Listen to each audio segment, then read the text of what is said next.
BICIC di banque bu xarañ bii lamb soxlawul lu dul ku ko jàppale te ku ko jàppale mu jëm ci kanam BICIC di banque sahélo-saharienne pour l'investissement et le commerce mooy taxawu lamb ji di ko jàppale di leen may émission bii du l'œil du tigre.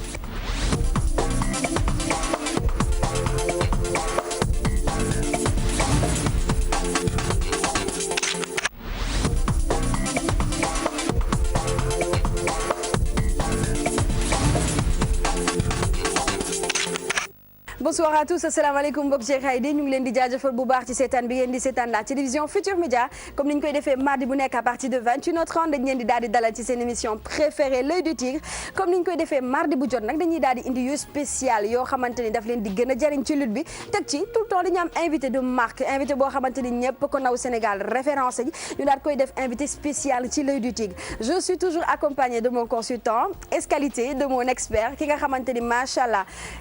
ëyam ñëpp koy xaar regardam ñëpp koy xaar ci la lutte muy Moustapha Gueye bonsoir. waaw bonsoir Fama. asalaamaaleykum mbooloo mi ñu ngi leen di nuyu ak comme ni ñu ko war a nuyoo waxtu bu jot delluwaat rek leen nuyoo bi nga xamante ne nag moom la yàlla gërëm. asalaamualeykum. merci beaucoup alors sans plus tarder ñu daal di commencer li nga xamante ne moom mooy suñu émission on vous réserve plein de surprises yu neex yëpp loo leen xalaat ci lamb rek mu koy gën a enrichir di ko gën a dooleel rek dañ koy daal di ñambaas ci émission bi léegi nag je vais commencer par temps fort yi week-end bi xumboon na daganoon na riche na li nga xamante ni moom lañ amaloon muy gala de lutte. gala de lutte bu spécial boo xamante ni décoré nañ ci macha allah beaucoup de personnes ñun nag dañ ciy daal di sepp li nga xamante ni moom mooy temps fort yi leen ci gën a neex ñu daal leen koy tegal ci seen émission l'œil du tigre nañ ko xool dellusiwaat tout de suite.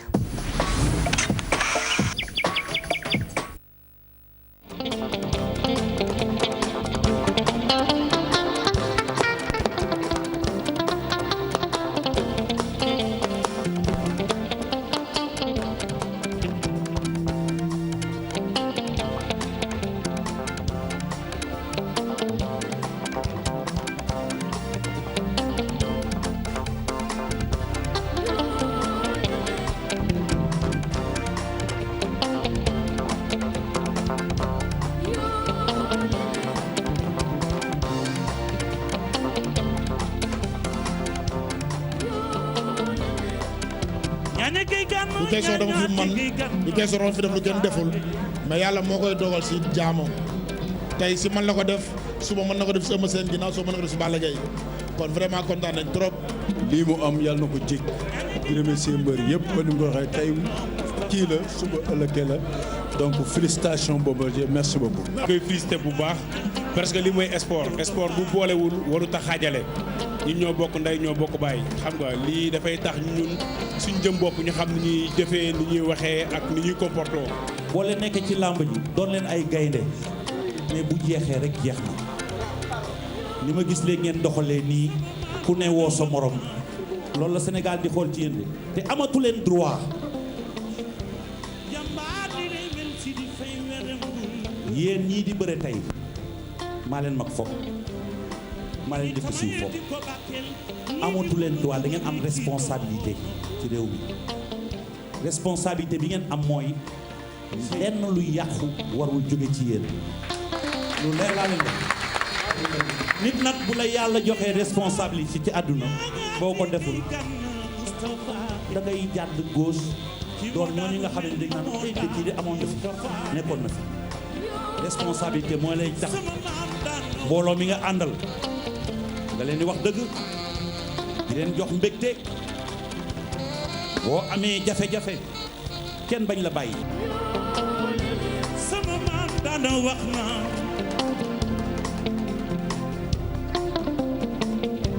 jàmbaar ni lay mel si di fay werem bul man it samay di ko bàkkeel lii di gubar gubar ki doomam sey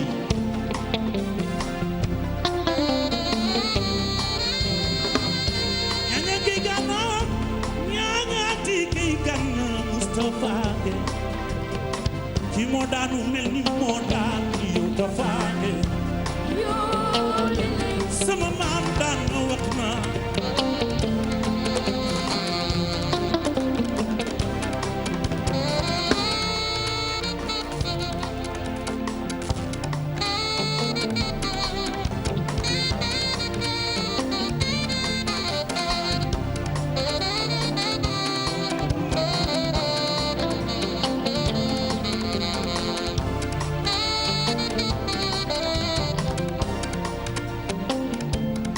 Seydi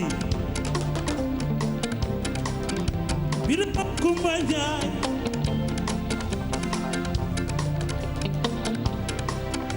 ma nga di sëbal alma bu Yaasin Njaay kuli ka seeg ma jigéenoo Aliyu ni moo daanu mel ni moo daan yow Tafa Gueye sama maam daan na wax na yoo lele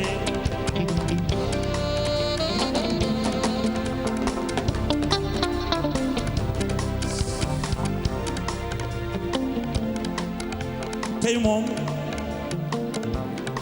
seen guddi la seen yëf la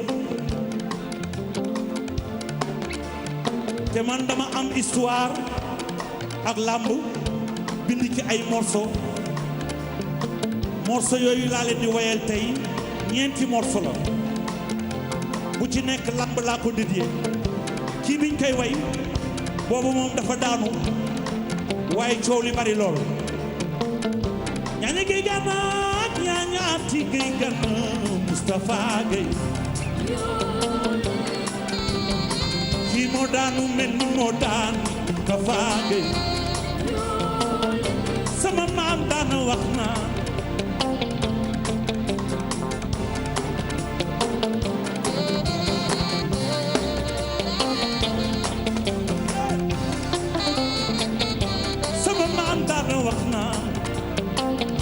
jàmbaar nii lay mel si di fay werembul wàcce gi gis tamay di ko bàkkeel lii di gubar gubar rekki doomam yaa daan muy mel ni yaa daan yow Tafa Gueye waaw waaw yoo lele déglul bi ah oui yoo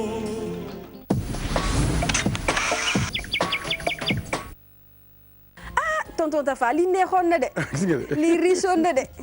ah. en tout cas neexul rek yem ci dafa neex ba paase neex. c'est-à-dire xam nga lan moo neex rek moom mooy dajale njaboot goo xamante ne ñëpp bis boobu lañu joxante la main dans la main.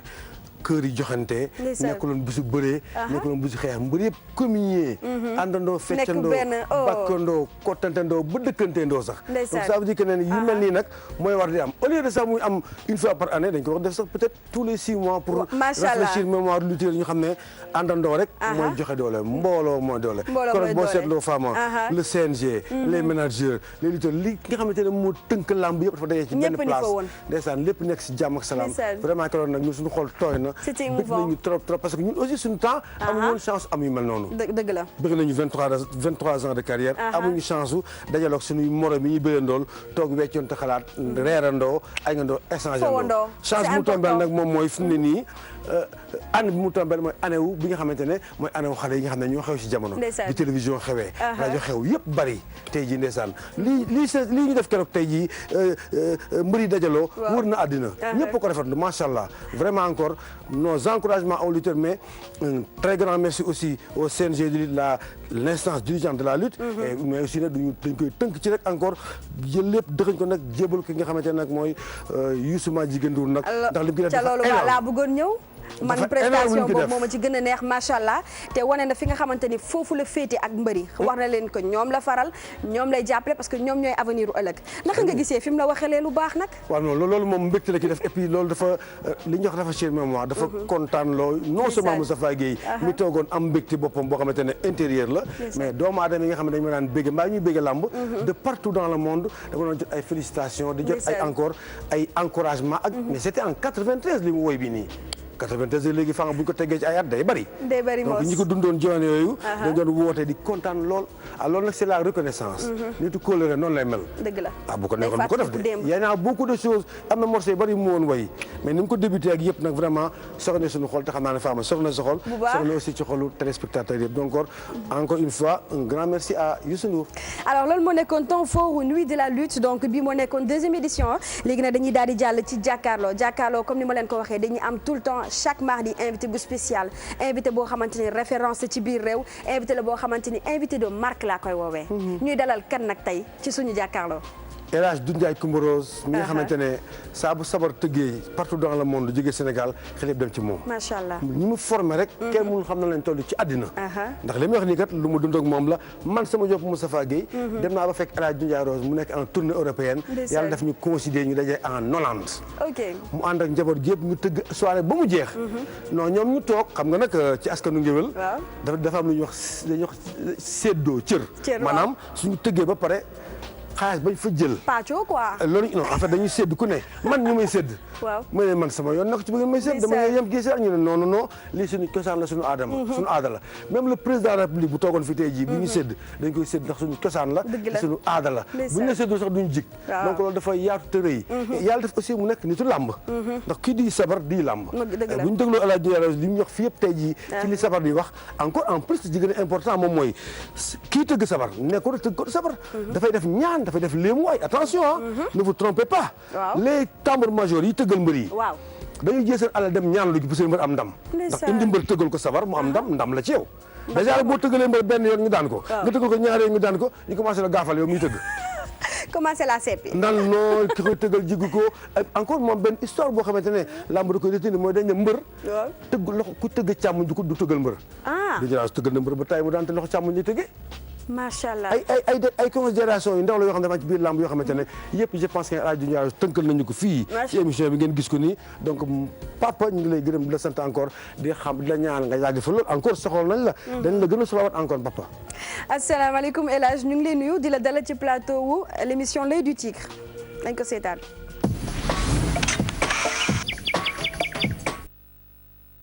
asalaamaaleykum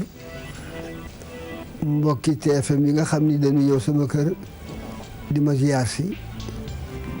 ma leen di dalal jàmm di leen ñaan ngeen yegg si ci jàmm ñëw ngeen nag ci ko kër koo xam ni seen mbokk la seen artiste la ñu koy wax Doudou Ndiaye Coumba Rose ma dëkk fii ci Sénégal fii ci Ndakaaru ci quartier bu ñuy wax Kay Findiw tubaab bi di ko wax rue Tolbiac angle Faidherbe man su ma yeboo ni bi ma amee 9 ans laa commencé di dem ci làmb yi man boo laajee ñi ma xam dama bëggoon làmb ba nga xam ni amit nag mënoon a bëri nag moo tax ñu tuddee woon ma Falang ma mënoon a bàkku mën a bëre. yan mbër noo la marqué. ki ma ci njëkk a marqué mooy Babacar Thiaw mu njëkk ma bu mag parce que dama ko bëggoon mu amoon taay njool yegg ca kaw daan bu la mosee doon rek mënut a fay booleeg nag suñ ko mosaan di bàkk day jóg taxaw xib na bu nekk mu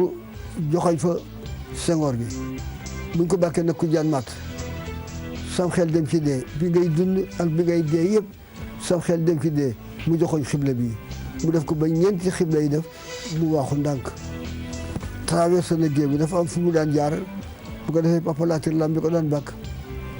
bàkk su ñëwee ba tolloo ki digg bi nag mu sàqar bi changé ku jaan mata ji mu dëj nag bu dëjee nag daal di tàllal loxo bi loolu moo wane ni nañu changé rythme bi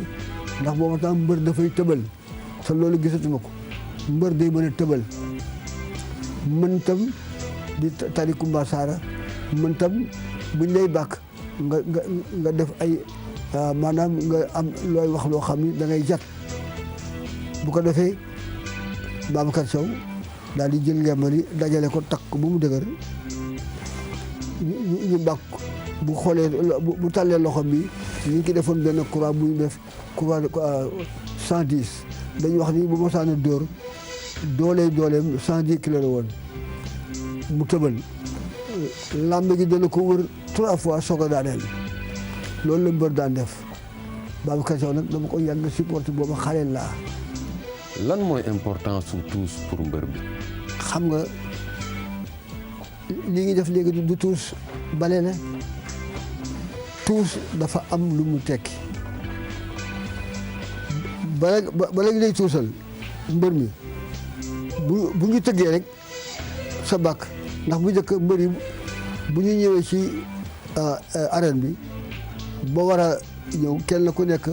bu la tama yi jëlee ndax boobu tama yi ñoo daan jëli mbër yi ca fu mu dal jiital la bu fekkee ci dem ngay jógee wala Gueule Tapée ngay jógee wala fii mi ngay jógee tama yi ñoo la daan jël si tëgg di la ngay bàkku di ñëw yóbbaale ful bi ba ci arène ba bu duggee nag ba ci arène ba dugg ci arène bi mu wër géew bi bu wëree géew bi ba toog mu seet langam fi muy toog mu toog fa tamaka ci génn ñu ne kon nag demal jëli Souley Ndoye wala demal jëli Bosco Sow wala demal jëli Modou Kane wala demal jëli Alaaji Taala Jaay wala Ablaye Diop tabakat bu ñu jëlee nag ba mbër yëpp ne kenn ko ne da ngay toog nag ci sa place ñii dañuy toogee fii ñuy toog fii bu heure bàkk jotee nag nii ngi def amul woon géwél biy tëgg mooy xam ni heure bii Alaaji Taala Jaay ma war a bàkku bu ñu tëggee bàkkam rek mu daal di xam ni moom mi ma war a bàkku mu daal di commencé ànd ak ñi mu àndaloon ñoom Ablaye Diop ñoom Demba Thiaw ak Papa Ndebane Thiaw ñu daal di defaru def seen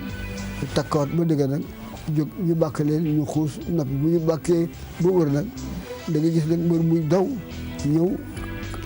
fekk ko fi ñu koy bàkke bu wax lam mi tàllal ko loxo.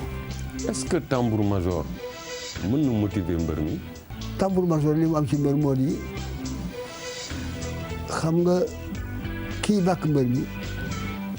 en général war na am lu mu xam war na am lu mu mën parce que booy bàkk mbër mi te mu am combat yow mi koy bàkk bu fekkee ni sa mbër la wala mbër mi dafa ñëw ne la man kat combat bii ñëw maa ngi diw laay boole sama combat bi dafa jox la lambu boppam mu moom ne la bu bés ba lamb mi ci may bàkk bu fekkee dafa am làmbam daf koy indi jox la ko yow jox la mu ci war a def ay débat dem yow cay def buñ koy foor ñu fooraale loola ca biir ndënd ma mu def ci ay affaire am jox la ko am nag lu mu la jox muy secret boo xam ni bu ko fooree ba noppi daf koy denc bu bés ba mu indaale ko jox ko kii ko joxoon ndënd mi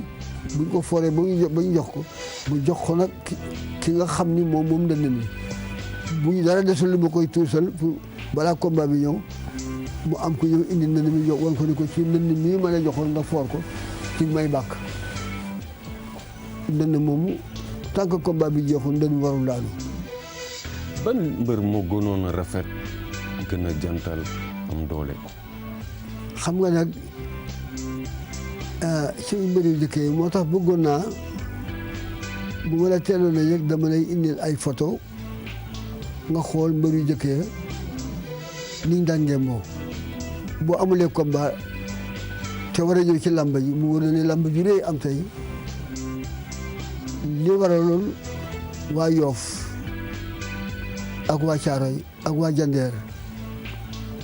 ak Souley Ndoye su ma saan di jóge ca déem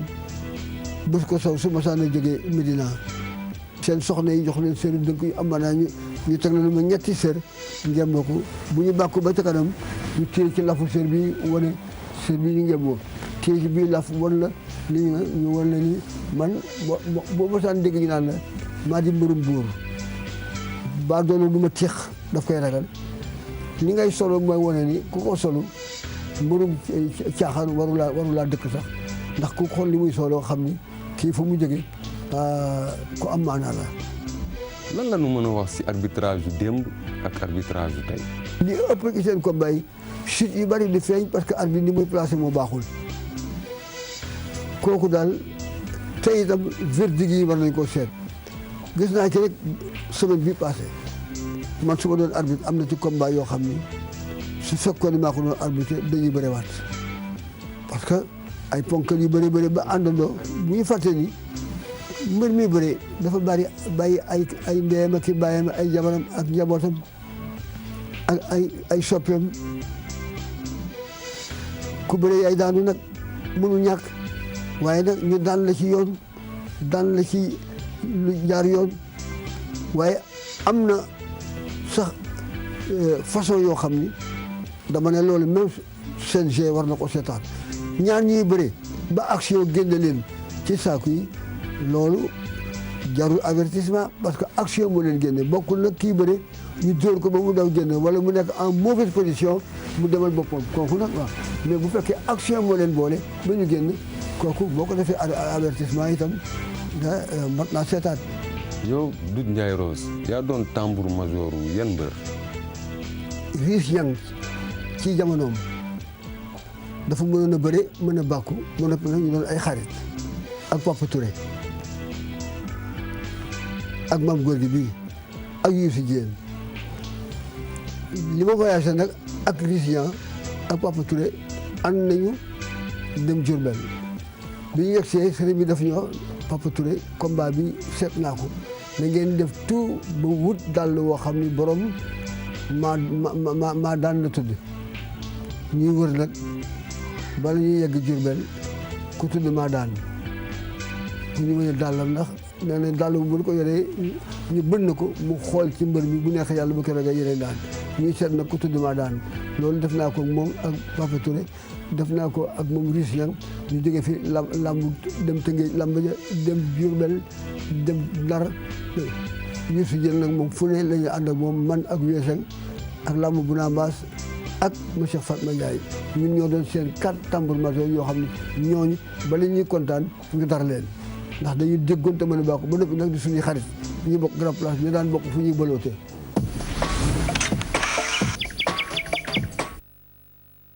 jërëjëf suñu maam ju baax jooju li nga wax dégg nañ ko te dinañ ko jëriñoo bu baax a baax pareeguñ ci yow nag di nga dikkaat léegi ci biir émission bi waaye balaa boobu ñu dem seeti jëli bi kii nag Tafa Gueye moo doon bëri ak ki nga xamante ni moom mooy Quench dañ ko seetaan. Moustapha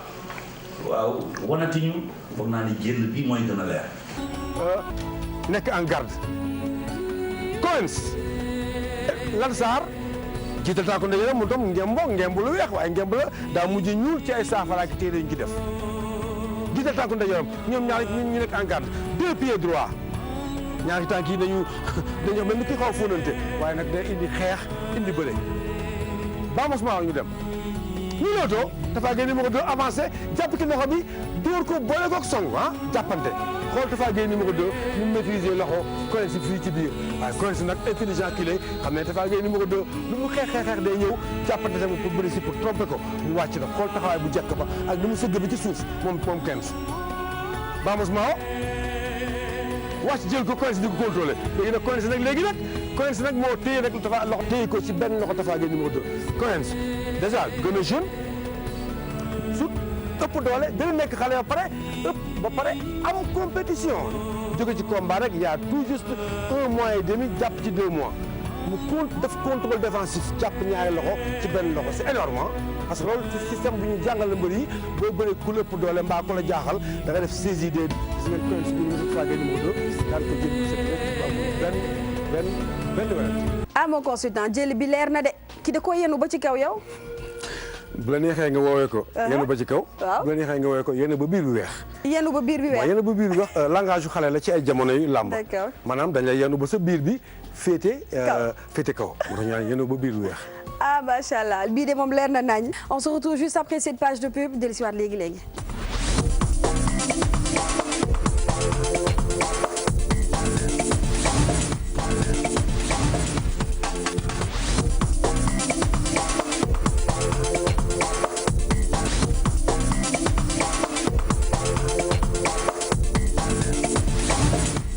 di sant bu baax suñu jàmbaar yooyu nga xamante ni saa su nekk moom ñoo ñuy gunge ci biir émission L'Oeil du Tigre comme ku ci mel di Bisik lan nga gisee banque yi nga xamante ni moom la mbër yëpp mànkoo tànnal ko seen bopp. waaw loolu c'est important parce que tamit ki nga xamante dafay denc sa xaalis non seulement la banque Bisik dencul seulement sa xaalis rek. d'accord da koy denc pare di la organiser. di la woon yoon bi ngay jaar pour mu ñoŋ pour mu bañ a yàqu ak say projet. d'accord donc nekku rek lu yomb mbër yi booy xool en général. bari lu ci am projet. d'accord dañuy bëree ba jeex bëree ba bàyyi. waaw ñu dem di lijjanti dégg naa carrière bu gàtt la. non mais yàggul. xam nga ne mën nga nekk champion tey suba doo ko nekkati. ñaata roi des arènes ñoo fi jaar. ñaata mbër ñoo fi jaar.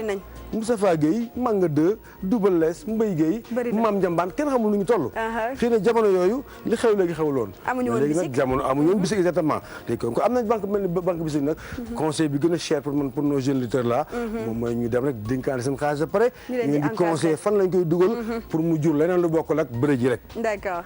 alors kooku mooy banque Bisik da ngeen fay doxantu ngeen dénkaane fa seen xaalis ñu leen fay defal seen i virement teg ci ñu leen di gunge di réaliser bépp projet boo mën ci ama di leen ci gunge bu baax a baax ki ci topp nag moom mooy poste cash kenn sonnatul moo consultant avec cette carte lépp ngeen mën a def lépp ngeen mën a jënd benn mbër sonnatul wala. xam nga weddi gis daf ci bokkatul. man sama carte laa yore. waaw. li ma ki soxla laa ciy def. sama xaalis du wadd sama xaalis du réer donc poste cash. moo gën moo fi nekk. waxuma la gën sax mais moo gën. moo gën. li nga ci mën a def daal en tout cas bëgg na moo gën.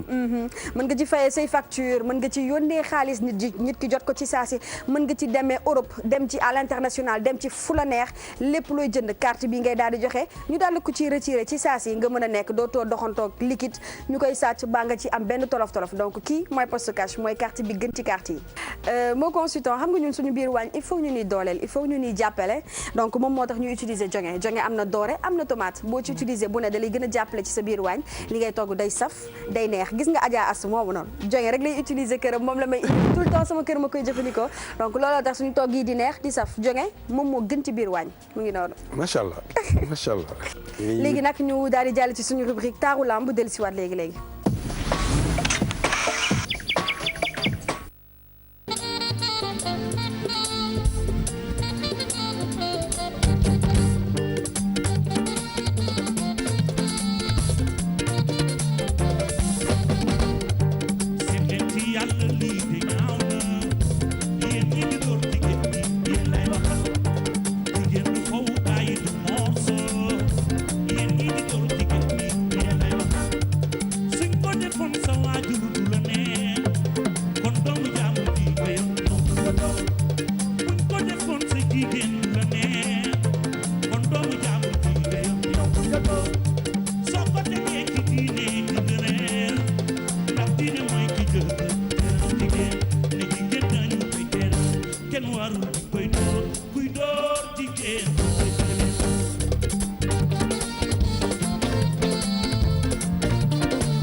mon consultant suñu jigéen ñi jongoma ba nañ.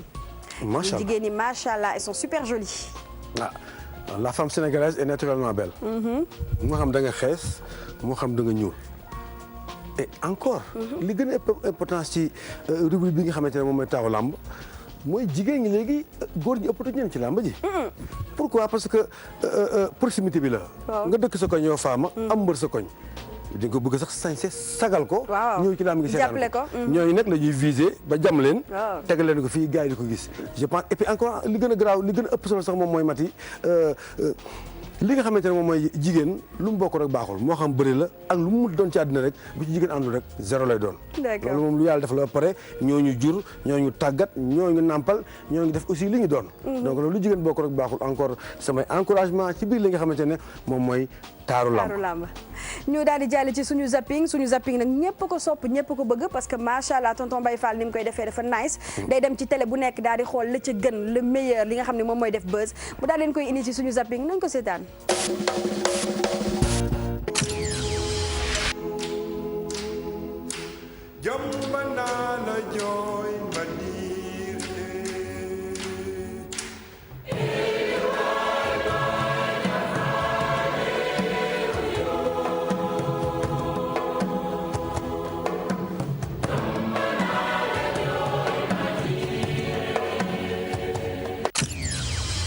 dégg nga Bombardier lu mu wax foofu.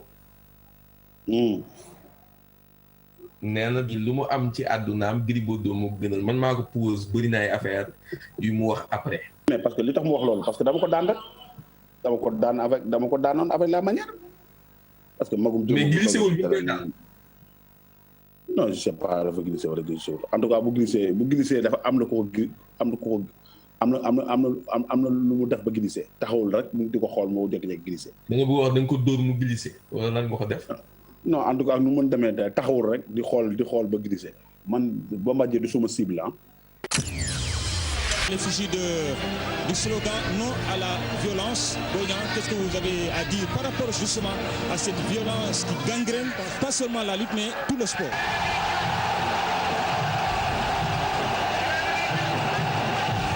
juróom-ñetti fan ci weeru juin atum 2014 arbitre bi sifflé na Adama ban heure jot ñu ngi Leewtoo.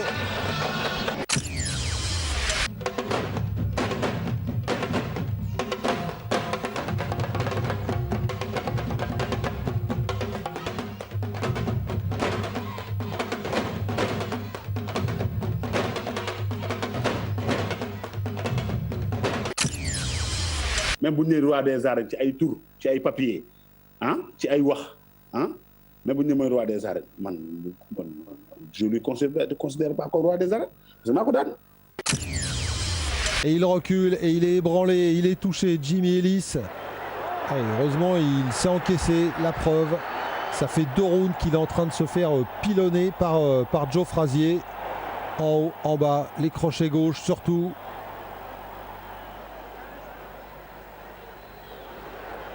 Oh là, et voilà, encore sur un dernier... waaw ñaari mbër yaa ngi leewaatoo waaw Bombardier ko topp rek Bombardier door na ko Bombardier door na ko songoo nañu ñoom ñaar Ngaaka Blindé la woon 2007 moom moo ko est-ce que Bombardier il a de l'expérience mbër la bu yàgg am ci ay événement du Ngaaka kooku jëmmal am expérience il communique bien c'est un lutteur boo xam ne moom mais à chaque fois des fois da ngay am ay adversaires yoo xam ne mën na la inquiéter mën na la indi problème yow en temps et conscient di nga xam ne ñii mën na la indi ay problème. Balla Gaye dëgg Bombardier dóor Balla Gaye ngi arrière Balla Gaye Bombardier jàppante noonu Balla Gaye Bombardier daan na Balla Gaye daan na ko Bombardier daan na Balla Gaye.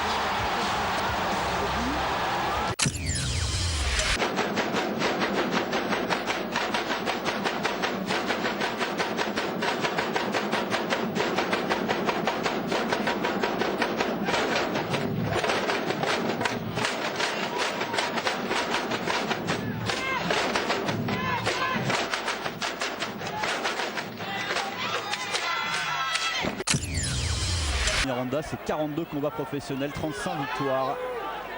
30 victoires par KO. Oh, attention parce que là il n'est pas bien. Il est au sol. Miranda. 3, 4, 5, 6,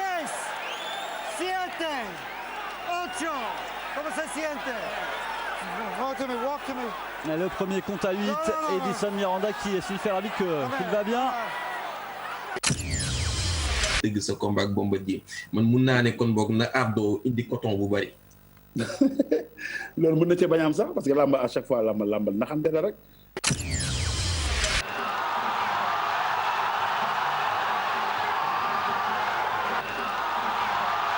De droite de Mohamed Ali sur Zora Follet qui est allongé.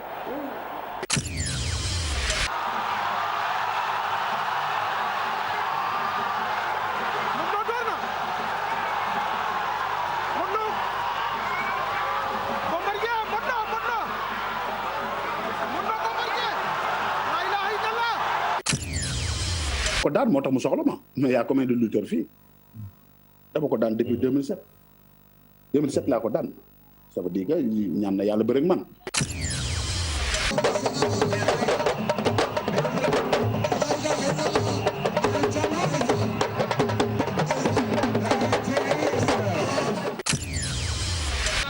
yaaw tànk bi la yeeru waaw jàpp na tànk bi ñoom ñaar ñi ngi dóorante yaaw daan na yam waay.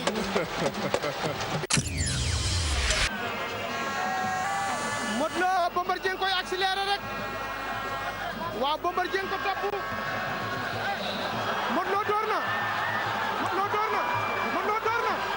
jël na Bombardier war na ci kawam Modou Lo jël na Bombardier daan na Modou Lo Papi général ak Nguer bu zap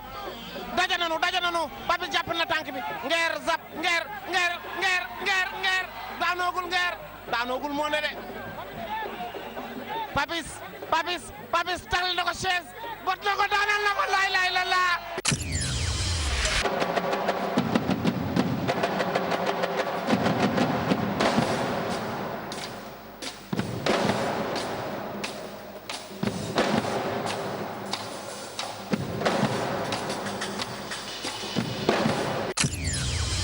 Sa Thiès Jordan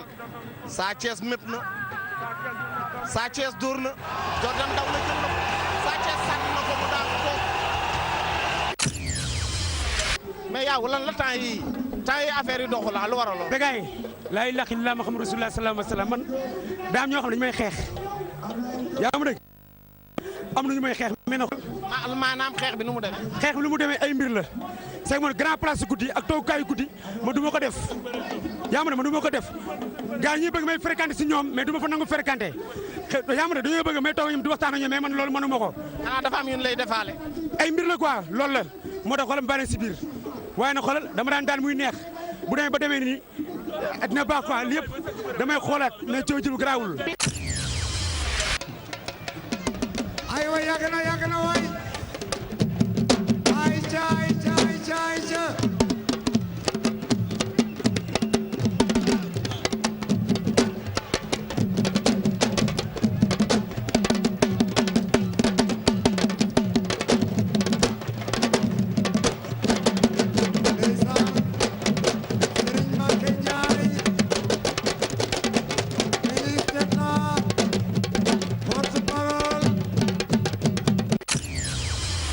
léegi mu mat fukki ak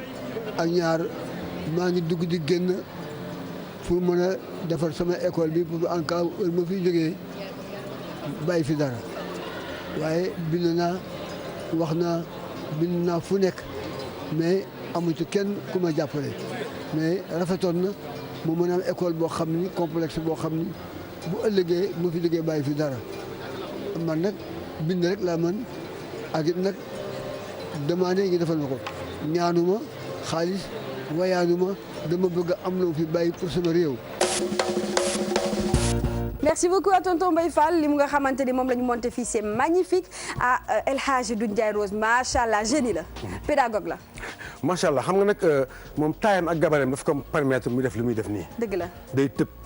trop day jóg ba ci kaw wàcc.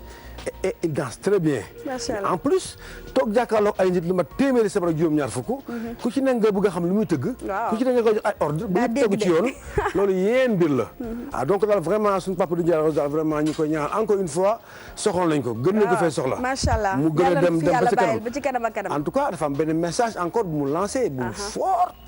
jamono yi passé ne moom soxlawul. toog ba dem àllaaxira yàlla na yéex ñu koy dab ci ginnaawam di ko jëfal ay mémorial. li mu soxla mooy fu muy dundee nii. ñu defal ci kanamu njabootam ci kanamu ay sëtaatam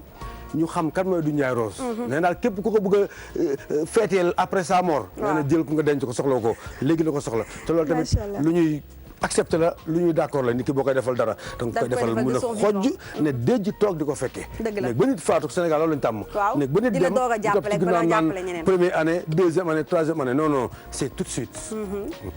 alors ñu daal di jàll léegi ci jël bi nag bi mooy deuxième bi limousine mooy daje ak ki nga xamante ni moom mooy Cobra nañ ko seetaan. léegi ci Moustapha indi ci technique bi ñu xool exactement nan la demee parce que man j'ai bien compris. merci encore monsieur le ministre conseiller jarul sax nga may ñaan dama koy def limousine seen wàllu càmmuñ jiital tànku càmmuñ moom tamit Cobra seen wàllu ndeyjoor jiital tànku ndeyjooram round d'observation ku ne di xool sa morom lan nga ko war a def ci combat bi arbitre bi dox seen diggante nag armé loxoom di waagi sifflé bu sifflé nag mooy jàmm jeex na Vamos Mao Cobra toj na ñu kàbbarante ñii lewtoo diggante tànku ndeyjoor ak tànku càmmuñ nag dafay xaw a loomaatoo gis ngeen limousine nekk sur ses gardes oh là là c'est bien tenté bagarre de rue voilà bagarre de rue tànk yi jaxasoo na loxo yi jaxasoo na kenn xamul ban façon xeex la lan la bëggoon lii la bëggoon maaw jàppante bi loolu mooy li nga xamante ne loolu la limousine jóg def si woon ci combat bi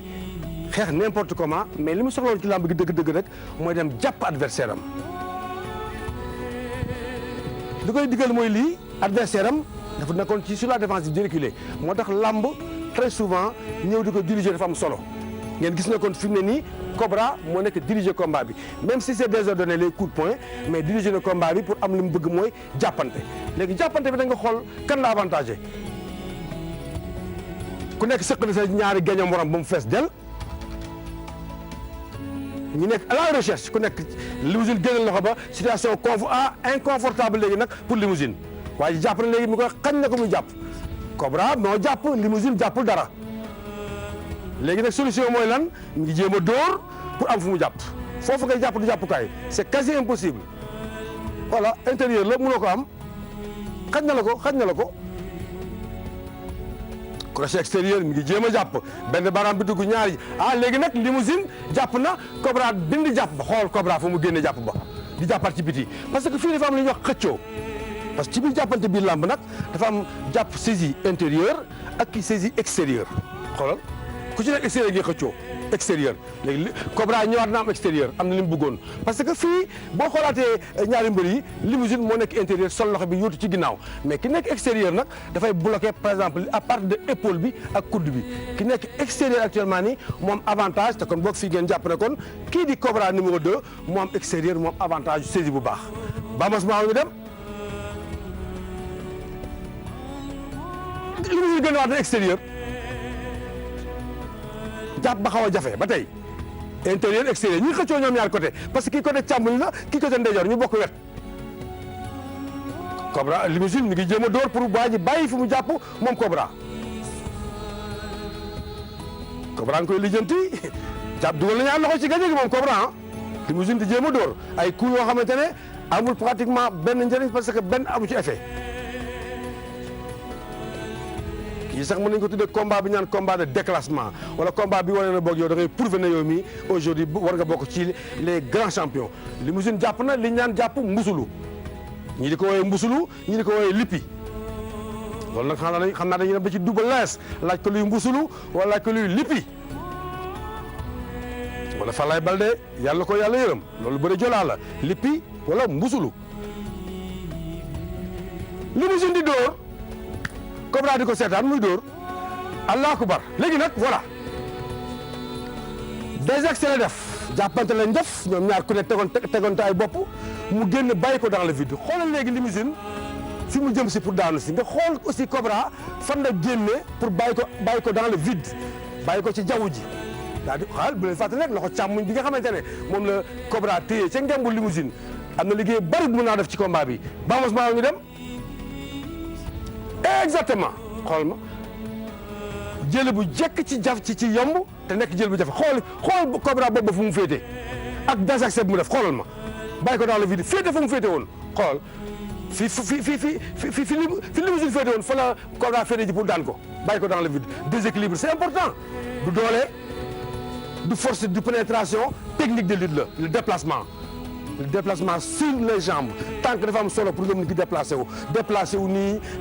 nii yëpp rek bàyyi sa adversaire dans le vide la nga xool fii limousine sukk ñaari loxo yi ñaari oom yi mu nekk jël bu rafet boo xamante ne nii explique ko dafay xaw a jafe xoolal parce que tout simplement rek kii di Cobra moo ñëw def son combat moo commencé xeex moom bu xeex su xeex baaxul xool bëri bi ni c'est beau c'est très joli xoolal ma lii daf ko bàyyi dans le vide daf ko li ñu naan paddum jàllaaw la boo xamante ne àndul ak tànk paddum jàllaaw la nag bu leen fàtte ne mooy nit jàppante nit yi war ko ginnaaw padd ko ci biir jàllaaw na ko mu dem mais daf ko fàqat biiri ko nag bàyyi ko dans le vide mu daanu jëli bu set wecc moom la wente mais nag donc nag loolu duñ daf ñuy permettre aujourd'hui ñu wax ci mbër mi nga xamante ne moom mooy Cobra c'est un jeune lutteur boo xamante ne barki Dembo Ndiaye la fi daan mbër mi nga xamante ne moo nekk Lamsar te ñu koy wax Aline Diop numéro 2 nan la ko daane pratiquement même action la ko daane mais boobu moo gën a spectaculaire bii parce que dafa ànd ak moom ba ci suuf bii dafa bàyyi waay gi dans le vide nga xool ne kon Cobra lancé na kii di Bombardier lancé na benn message dégg ngeen wax nañu ko léegi tout à l'heure mooy dañu soxla ñoom renfort ci kaw bu fekkee da ngeen soxla renfort nag renfort a ngi nii renfort mënut a weesu Cobra mënut a weesu limousine mënut a weesu Maodo ñu koy wax Gris numéro 2 mënut a weesu aussi Abdoulaye Ndiaye doomu Robert Diouf ñeenti mbër yooyu am na ko ci rocceeku seen biir nag génn nag pour wuti dans la cour des grands tey jii ay xale lañ ñu am ay 23 ans ak 25 ans aujourd'hui demain mën nañ taxaw bu leen bett mukk ñu dem dajee jeeg Balla Gaye bu leen bett ñu dajee jeeg Gris Bordeaux bu leen bett ñu dajee jeeg Eumeu Sène bu leen bett ñu dajee jeeg le roi des arènes parce que ay xale la ñoo xamante ne seen âge may leen ko 23 ans 25 ans ñu am taille bu garaaw ba pare am gabarit bu garaaw je pense que ne kii nga xamante ne moom mooy Cobra numéro 2 su continuer nekk ci loxo yi mu nekkoon continuer entraînement am bu mu naan doom nag bu mu naan protéine na entraîner naturellement rek day gën a am doole day gën a am jëmm te day gën a mën a souple parce que li jëli bi nag bu leen fàttali ne souplesse la parce que un poids lourd qui fait dans les 130 kilos mën a déplacer wu latéralement faqat adversaire am yóbbu ko dans déséquilibre ko daan ko jël bi seen fekk yombul donc bokk na bon conseil qu'on donne à ki nga xamante ne moom mooy Cobra moom mooy rek fi mu ko jàpp dëgër na fi mu ko jàpp baax na bonne chance nag ñu ngi ñaanal nga def carrière bu nice. jëli bi leer na waa mais Cobra 2 mi ak limousine ñun miinu ñu leen woon bu baax a baax ci arène bi te pourtant Bombardier ëpp leen Yékini ëpp leen Balla Gaye ëpp leen ñii fu ñu làqatu woon noonu. mais exactement c'est des jeunes. dañ naan mbër du looloo day màgg daan. dëgg la toll nañ ni ñoom ci taay. toll nañ ni ñoom ci gabarit. waaw après ñoom ñoo gën a féete ndaw. dëgg la ñi ay mbër la ñuy toll ci ay 24 ans diggante 23 ans 25 ans lañ toll ay xale yu ndaw lañu. macha allah ba pare am tolloo di toucher dans les 1m95 ba pare am ay gabarit yu 135 140 kilos. wow moo tax nag Bombardier ci biir keroog ci nuit de la lutte bi. mu expliqué ne dañoo soxla ñoom actuellement. ñoom ñi woowee les VIP. dañoo soxla xale yi màgg fekk leen ci kaw. kon boog def leen attention bu baax xale yi ñi ngi ñëw fekk si leen ci kaw. c'est clair donc loolu moo nekkoon jëli bi léegi ñu daal di jàll ci nag jeu de l'été bi xam ngeen ko boobu mooy tebbi xob nañ ko seetaan daal di dellusiwaat léegi.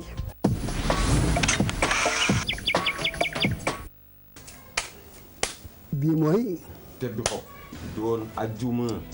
6 mars 2014 ci stadium Iba Mar Diop ki ko tëgg di Dieye production ñu doon laajte grand combat bi mu doxoon ci diggante Naaru Sogas xam sa cosaan waroon bëre ak kan. Naaru Sogas ak Marley ñoo doon bëre. Marley voilà. waaye Marley moo daan keroog. voilà Marley moo daan. Naaru Sogas très bien voilà.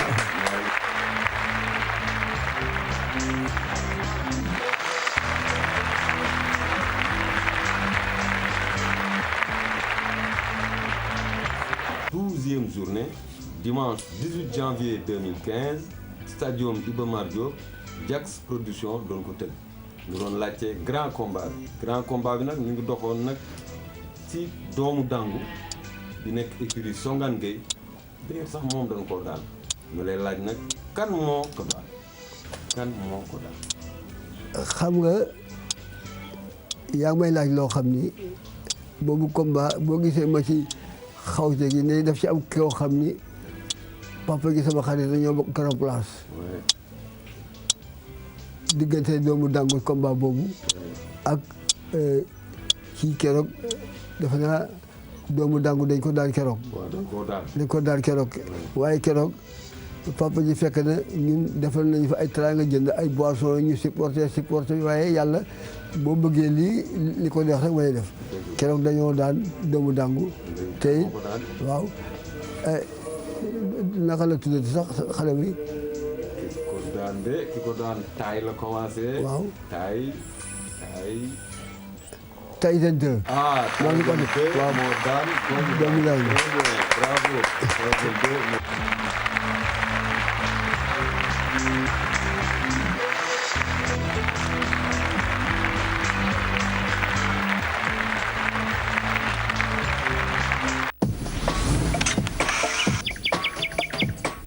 non franchement te bi xob c'est passionnant moom mooy jeu de l'été bi ñëpp ci joué yéen sax seen biir kër mën ngeen ci continuer di ci joué day tax mu gën a yokk seen culture ci lamb bi alors mais sama maam dafa branché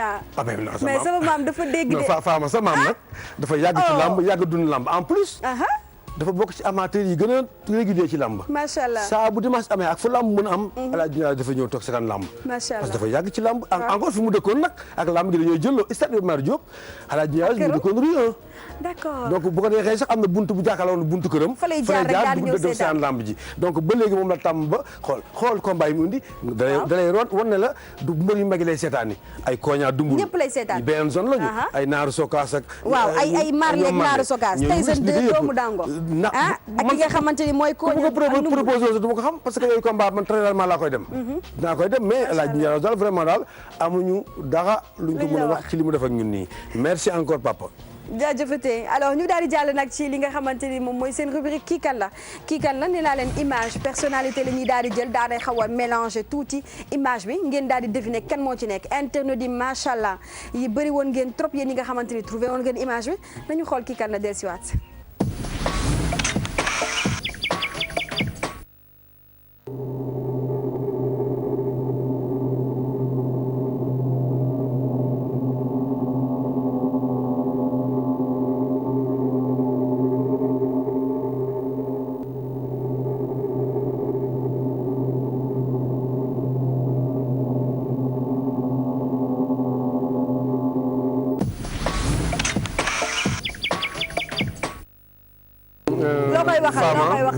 fii Fama moom mënuma rëcc mënuma réer. te du man rek nag. léegi yow bala nga cee wax kii kan la. nañu dem seeti ko xool moom ci boppam lan la wax ci image bi. ayca bisimilah. nañ ko xool. moom yomb na man de xam naa sama bopp. xanaa nag ñi ngeen koy laaj lañ koy laaj.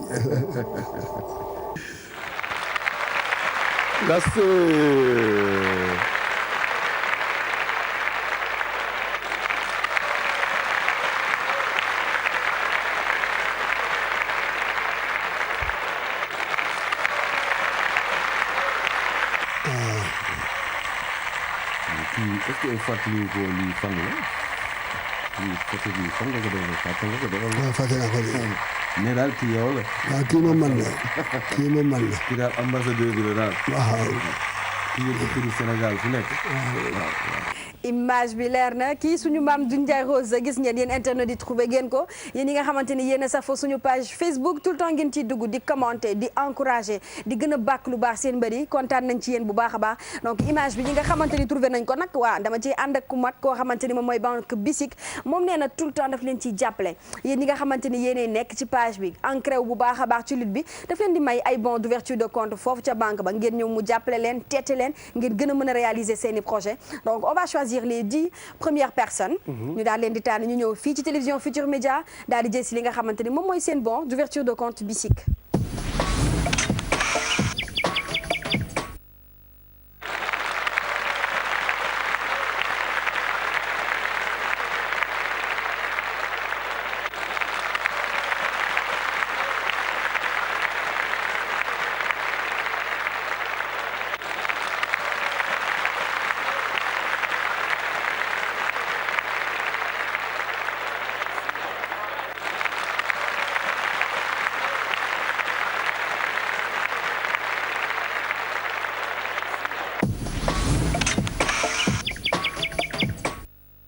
mon consultant escalité lii la ñu indi woon ci suñu émission l'œil du tigre. lan nga ci bëgg a dolli. bala ñoo tàggoo mooy macha allah. rien à dire. naa jox mbokk téléspectateurs yi rek. salaamaaleykum wa rahmatulahi wa barakatuh.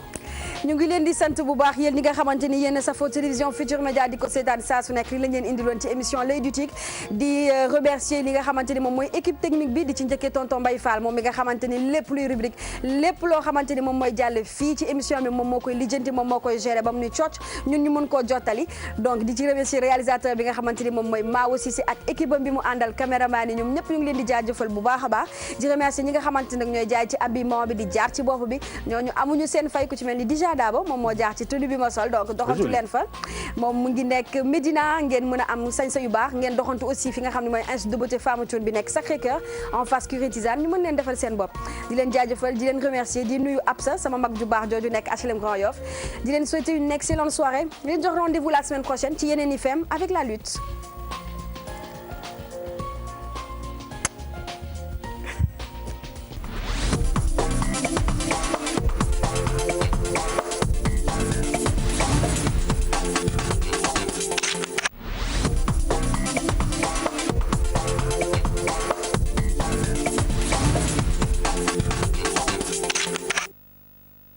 lamb di jaajëfal BICIC di banque sahélo-saharienne pour l'investissement et le commerce BICIC moo leen doon may seen émission l'œil du tigre